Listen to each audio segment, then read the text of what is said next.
সেদিন বেলা তখন 12টা, তা বলে জীবনের 12টা কিন্তু একেবারেই বাজেনি। বাড়ির দোরগোড়ায় বেলটা বেজে উঠতেই বাইরে গিয়ে দেখলাম ইয়া বড় সাইজের একটা পার্সেল। আর এটা দেখে তো আমার এক্সাইটেড লেভেল একেবারে তুঙ্গে। তবে একটু একটু কষ্ট হচ্ছিলো জানো তো, বাড়ির 16 বছরের এই পুরনো ফ্রিজটা দেখো আজকে বিদায় নিচ্ছিল।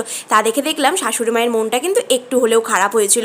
নতুন জিনিস যতই আসুক বাড়িতে, তার পুরনো এত বছরের সংসারের একটা জিনিস খারাপ তো লাগবেই বলো। আর আমিও কিন্তু বিয়ের পরে এসে যতটা পেরেছিলাম একটু গোছানোর চেষ্টা করেছিলাম। তবে কি আর করা যাবে বলো, জীবনে তো কোনো কিছুই চিরস্থায়ী নেই। যেখানে মানুষের জীবনেরই কোনো গ্যারেন্টি নেই, সেখানে তো এইগুলো এক একটা যন্ত্র। তবে বাড়িতে এই নতুন ফ্রিজটা আসা মাত্রই কিন্তু দেখো আমি মিশো থেকে কেনা কভারটাও ওপরে লাগিয়ে দিয়েছিলাম। আর এই ছিল আমাদের ফ্রিজটা, যেটা ছিল নেভি ব্লু কালারের। তোমাদের কেমন লাগলো অবশ্যই কিন্তু জানিও। আর ফ্রিজ সংক্রান্ত বড় ভ্লগ কিন্তু খুব তাড়াতাড়ি আসছে চ্যানেলে। সেখানে কিন্তু ফ্রিজের দাম থেকে শুরু করে সমস্ত ডিটেলস আমি তোমাদের সাথে শেয়ার করে দেবো। আর ফ্রিজের এই যে বরফ রাখার জায়গাটা আমার তো পার্সোনালি ভীষণই পছন্দ হয়েছিল। আর ডাবল ডোরের ফ্রিজ জানো তো বাড়িতে আমাদের সবারই একটা খুব শখ ছিল। আর ফ্রিজের ভেতর তো এখন এতটা জায়গা আছে, ভাবছি এবার গরম লাগলে এখানেই বসবো।